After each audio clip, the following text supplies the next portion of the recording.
దీంతో పాటు అతి ముఖ్యంగా మాతృభాష ఏదైతే భాష మన పైన బలవంతంగా నిర్మూలన చేసే ప్రయత్నం గత ప్రభుత్వం చేసిందో తప్పనిసరిగా మన మాతృభాష సంరక్షణ కోసం మన తెలుగు భాషని ఇంకా ముందుకు తీసుకెళ్లడం కోసం కూటమి ప్రయత్నం చేస్తుందని మీకు తెలియజేస్తూ మాతృమూర్తి పట్ల మాతృభూమి పట్ల మాతృభాష పట్ల చిత్తశుద్ధితో ఎంతవరకైనా ముందుకెళ్లి ఈ మూడిటిని రక్షించే ప్రయత్నం మేము చేస్తామని మనందరికీ తెలియజేస్తూ రాబో కాలంలో మరింతగా ముందుకెళ్లడానికి మనందరం కలిసికట్టుగా వికసిత్ ఆంధ్ర నిర్మాణం కోసం వికసిత్ భారత నిర్మాణం కోసం మనందరం కలిసి కృషి చేయాలని తెలుస్తూ నాకు ఈ అవకాశం ఇచ్చిన పెద్దలందరికీ ముఖ్యంగా మన విత్త మంత్రి పయ్యావుల కేశవ్ గారికి ధన్యవాదాలు తెలియజేసుకుంటూ భారత్ మాతాకి భారత్ మాతాకి భారత్ మాతాకి అందరికీ నమస్కారం. అందరికీ నమస్కారం.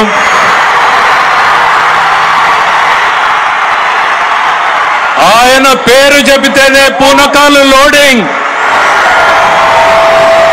మదపుటేనుగులను కుంకీలతో తరిమేసినట్టు రాజకీయ మదపుటేనుగులను తరిమేయడంలో ఆయన పాత్ర మరువలేనిది. ఆయన మాట్లాడే ముందు దయచేసి విజ్ఞప్తి చేస్తున్నాను. చాలు దిగు, పడిపోతుందా? చాలు చాలు, మీరందరూ బాగుండాలి కదా, మీరందరూ బాగుండాలి కదా. దిగు ప్లీజ్, జాగ్రత్తగా దిగే, నువ్వు జాగ్రత్త దిగే, నా మాట దిగు. తర్వాత అబ్బాయికి వెనక తీసుకురండి, అబ్బాయి ఫోటో ఇద్దాం. ఇలా దిగు, జాగ్రత్తగా దిగు, జాగ్రత్తగా దిగు.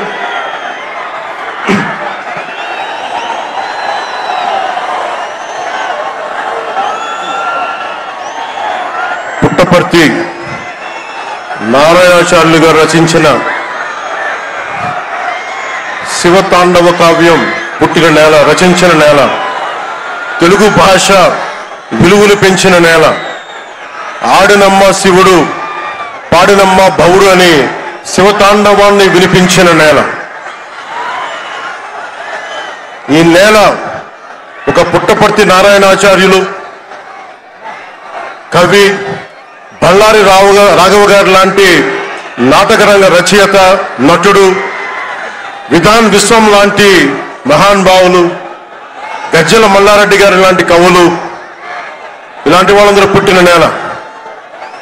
ప్రతి రాయలసీమ కవులు కళాకారులు అనేది ఋతువులు ఎన్నైనా మా రాయలసీమకి ఒకటే ఋతువు, కరువు ఋతువు.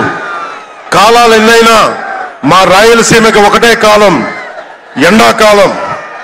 దాన్ని మనం రూపుమాపే ప్రయత్నం చిత్తశుద్ధితో చేస్తుంది. పరిశ్రమలు, ఉద్యాన పంటలు, సాగునీటి ప్రాజెక్టులు మొదలైనవి చేపట్టి రాయలసీమని రతనాల సీమగా మార్చే దిశలోనే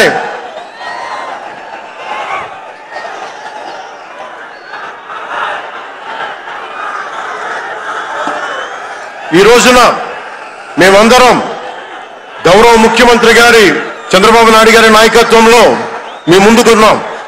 ఈ సూపర్ 6 కార్యక్రమం ఇన్ని వేల కోట్లు ఆర్థిక ఇబ్బందులుండి వీటన్నిటినీ ముందుకు తీసుకురాగలుగుతున్నామంటే మీ భవిష్యత్తు కోసం, యువత భవిష్యత్తు కోసం, మహిళల భవిష్యత్తు కోసం,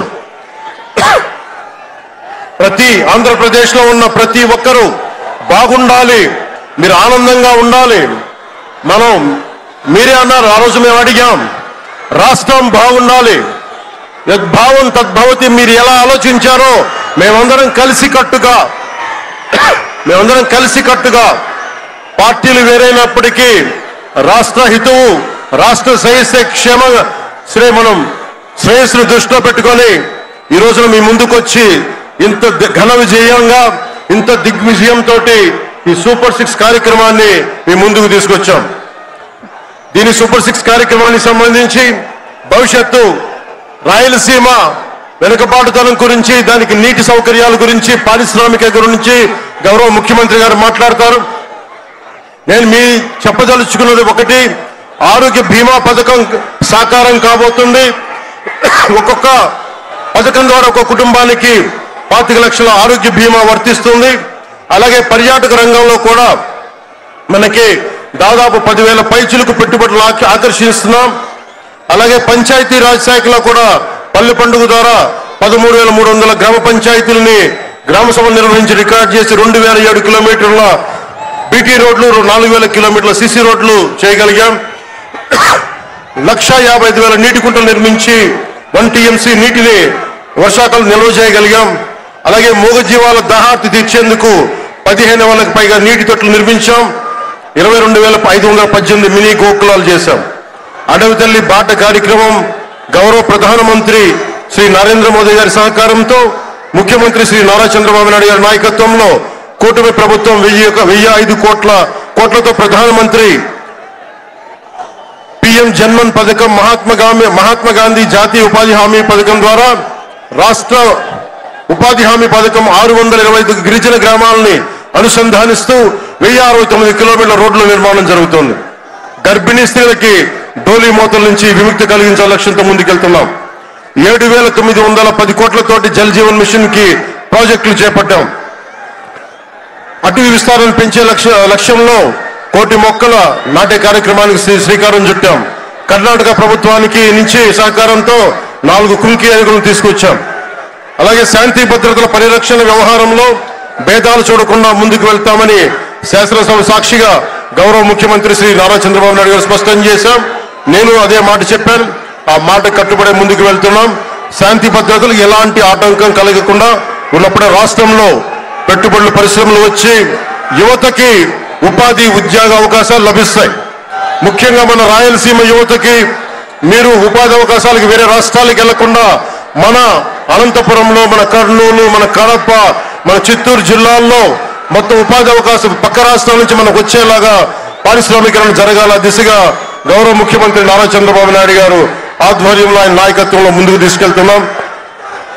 కూటమి ప్రభుత్వం ప్రతి అడుగులోనూ త్రికరణ శుద్ధితో పనిచేస్తుంది. గౌరవ ప్రధానమంత్రి శ్రీ నరేంద్ర మోదీ గారి వికసిత్ భారత్ విజన్ దిశగా గౌరవ ముఖ్యమంత్రి శ్రీ నారా చంద్రబాబు నాయుడు గారి నాయకత్వంలోని కూటమి ప్రభుత్వం ముందుకు సాగుతూ 2047 నాటికి ఆంధ్రప్రదేశ్ ని దేశంలో నెంబర్ 1 రాష్ట్రంగా తీర్చిదిద్దుతామని మీ అందరికీ తెలియజేసుకుంటూ జై భారత్, జై హింద్.